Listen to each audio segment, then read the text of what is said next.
नित्यानन्दं नमस्तुभ्यं प्रेमानन्दप्रदायिने कलौ कल्मषनास्य जानवपते नमः। नदिया नगरे निताई नेचे नेचे गाए रे, नदिया नगरे निताई नेचे नेचे गाए रे। हरे कृष्णा। तो स्वागत है एक बार फिर से आप सभी का मेरे चैनल पर। तो 10 फरवरी 2025 को आ रही है नित्यानंद त्रयोदशी, यानी नित्यानंद प्रभु जो कि बलराम जी के ही स्वरूप है, उनका आविर्भाव दिवस। आइए जानते हैं कुछ कथाएं उन्हीं के विषय में। तो सन 1474 माघ मास के शुक्ल पक्ष की त्रयोदशी तिथि और पश्चिम बंगाल में एक चक्र नाम का एक छोटा सा गांव।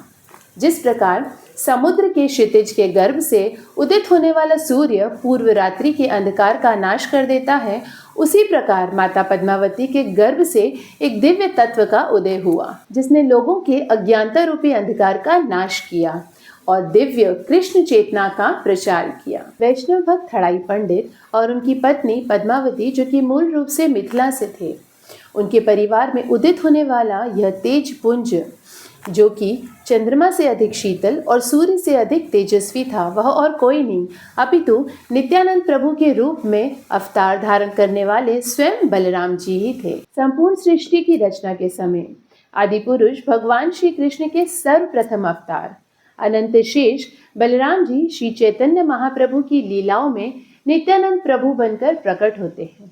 इसीलिए तो नरोत्तम दास ठाकुर जी गाते हैं, प्रचेन्द्र नंदने सचिसुत होइलो से बलराम होइलो निताय, बलराम होइलो निताय। बालकाल से ही श्री नित्यानंद प्रभु, जिन्हें निताई के नाम से जाना जाता था, वह अपने मित्रों के साथ श्रीमद् भागवतम और रामायण की भगवान की लीलाओं को प्रस्तुत करने का खेल अत्यंत ही कुशलता पूर्वक खेलते थे। रामायण के प्रसंगों का अत्यंत ही बारीकी से वह प्रदर्शन करते थे। अब एक बार की बात है, जब श्री नित्यानंद प्रभु अपने सभी मित्रों को एकत्रित करके रामायण के युद्ध कांड का खेल खेल रहे थे। तब उन्होंने अपने सभी मित्रों को बुलाकर कहा कि आज मैं लक्ष्मण बनूंगा, तुम इंद्रजीत बनो और तुम हनुमान, और बाकी के जो सभी लोग हैं वह सब सिपाही बनोगे। जब मुझे इंद्रजीत बाण मारेगा तब मैं मूर्छित होकर जमीन पर गिर पड़ूंगा, और हनुमान तुम पहाड़ पर जाकर मेरे लिए संजीवनी लेकर आओगे, और जब हनुमान मुझे संजीवनी बूटी पिलाएंगे तभी मैं अपनी चेतना में आऊंगा। तो चलो देर किस बात की है, हम खेल शुरू करते हैं। बस फिर क्या था, सभी बालकों ने खेल प्रारंभ कर दिया। इंद्रजीत ने बाण मारा और लक्ष्मण बने निताय मूर्छित होकर जमीन पर गिर पड़े। तत्पश्चात सभी मित्रगण यह चिंतित हो गए कि निताय अभी तक उठे क्यों नहीं। तब उनमें से एक बालक उनके माता और पिता यानी पद्मावती और हड़ाई पंडित जी को बुलाकर लाए। माता पद्मावती जब अपने पुत्र को ऐसे मूर्छित होकर जमीन पर गिरा देखी तो वह क्रंदन करने लगी। हड़ाई पंडित ने भी बहुत प्रयास किया निताई जी को उठाने का, परंतु उनका प्रयास विफल रहा। गांव के सभी लोग एकत्रित हो गए और सभी चिंतित थे। तभी एक बालक को यह स्मरण आया कि हाँ, निताई ने कहा था कि जब मैं मूर्छित होकर जमीन पर गिर पड़ूंगा तब हनुमान मेरे लिए संजीवनी लेकर आएंगे और तभी मैं चेतना में आऊंगा। तो बस फिर क्या था, जैसे ही हनुमान बने उस बालक ने यह सुना तो वह दौड़ते कूदते संजीवनी का बड़ा सा पौधा लेकर आ गया और खेल ही खेल में निताई जी को औषधि पिलाई गई और फिर निताई जी यानी कि लक्ष्मण जी चेतना में आ गए। तो बाल्यकाल में ही रामायण और श्रीमद् भागवतम का इतना जीवन प्रदर्शन करते थे कि गांव वाले सभी चकित रह जाते। तो श्री नित्यानंद प्रभु के इस प्रकार 12 वर्ष पूर्ण हो गए। जब वह 13 वर्ष में प्रवेश करते हैं, उसी समय एक सन्यासी हड़ाई पंडित के घर में आते हैं। हड़ाई पंडित एक आदर्श गृहस्थ की भांति उन्हें आदर सत्कार करके प्रणाम करते हैं और प्रसाद देते हैं, और इस दिन वह सन्यासी हड़ाई पंडित के घर में ही रुक जाते हैं। दूसरे दिन जब वह सन्यासी जाने लगते हैं तब वह हड़ाई पंडित से कहते हैं कि हे हड़ाई पंडित, मैं आपकी सेवा सत्कार से अत्यधिक प्रसन्न हूँ, किंतु मेरे मन में एक इच्छा है जो मैं आपसे व्यक्त करना चाहता हूँ। इस पर हड़ाई पंडित ने सन्यासी से कहा कि बोलिए प्रभु, अवश्य ही मैं अपनी योग्यता अनुसार आपको प्रसन्न करने का प्रयास करूंगा।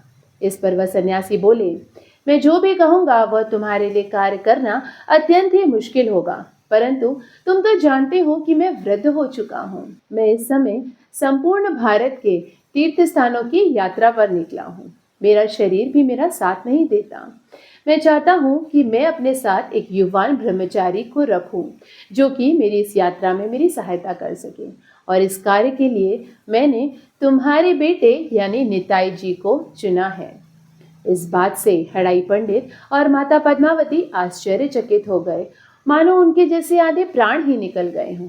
परंतु हड़ाई पंडित एक आदर्श गृहस्थ की भांति सन्यासी की बातों को स्वीकार कर लिया। बस फिर क्या था, निताई जी 13 वर्ष की आयु में ही उस सन्यासी के साथ निकल पड़े।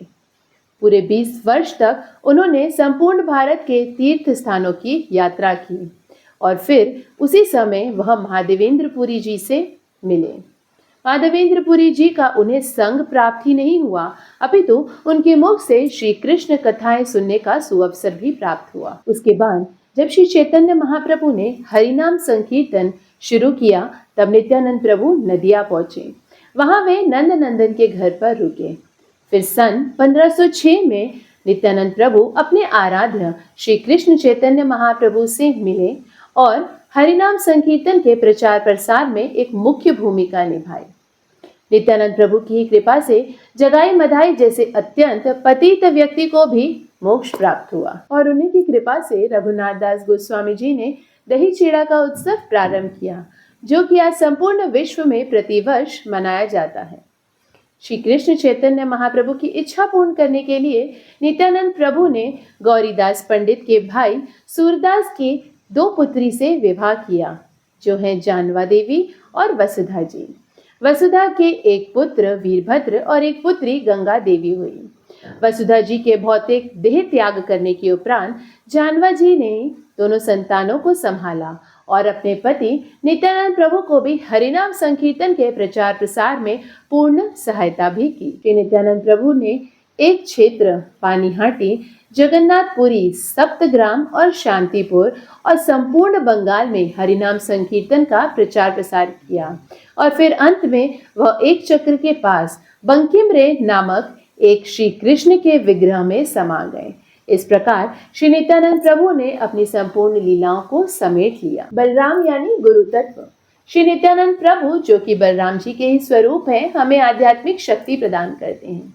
एक आध्यात्मिक गुरु होने के नाते वह हमें भक्ति के मार्ग का पथ प्रदर्शक भी करते हैं। शिला प्रभुपाद जी अपने प्रवचन में यह कहते हैं कि वैदिक शास्त्रों के अनुसार यह कहा गया है, न आत्म बलहीनेन लभ्य न बहुवा श्रुत्या। यदि कोई व्यक्ति भगवान श्री कृष्ण के विषय में जानना चाहता है तो उसे सर्वप्रथम बलराम जी की शरण ग्रहण करनी होगी। उसी प्रकार यदि कोई व्यक्ति श्री चैतन्य महाप्रभु के विषय में जानना चाहता है तो उसे सर्वप्रथम श्री नित्यानंद प्रभु की कृपा प्राप्त करनी होगी। श्री चैतन्य महाप्रभु के विषय में आज हमें जो भी ज्ञान उपलब्ध है वह श्री नित्यानंद प्रभु की कृपा से ही उपलब्ध है। वे अनंत शेष है, उनके मुख में भगवान का यशगान स्थित है। श्री नित्यानंद प्रभु के चरण कमलों की छाया 1 करोड़ चंद्रमाओं की चांदनी जितनी शीतलता प्रदान करती है। यूं तो चंद्रमा की एक चांदनी ही हमारे लिए पर्याप्त है, परंतु यदि हम सच्ची शांति चाहते हैं, यदि वास्तव में इन सभी भौतिक क्लेशों से हम मुक्त होना चाहते हैं, तो हमें श्री नित्यानंद प्रभु की शरण ग्रहण करनी चाहिए, जो कि श्री चैतन्य महाप्रभु के साथ साथ भगवान श्री राधा कृष्ण के प्रेम को बांटने स्वयं निकले। तो चलिए आज श्री नित्यानंद प्रभु के आविर्भाव दिवस नित्यानंद त्रयोदशी में हम उनके चरण कमलों में यह प्रार्थना करें कि वह हमें आध्यात्मिक बल प्रदान करें, आध्यात्मिक शक्ति प्रदान करें और भगवान श्री कृष्ण चैतन्य महाप्रभु के चरण कमलों के प्रति हमारा अनुराग उत्पन्न करें। इसके साथ ही नरोत्तम दास ठाकुर द्वारा रचित यह प्रार्थना हम उन्हें अर्पित करते हैं। निताय पद कमाला कोटि चंद्र सुशीतला, निताय पद कमाला कोटि चंद्र सुशीतला, जे चाहे जगत जरे जे चाहे जगत जरे। हेनो निता बिन भाए राधा कृष्ण पाइते नाहे। हेनो निता बिने भाए राधा कृष्ण पाइते नाहे। हृद कोरी धरो निताय पाय। हृद कोरी धरो निताय पाय।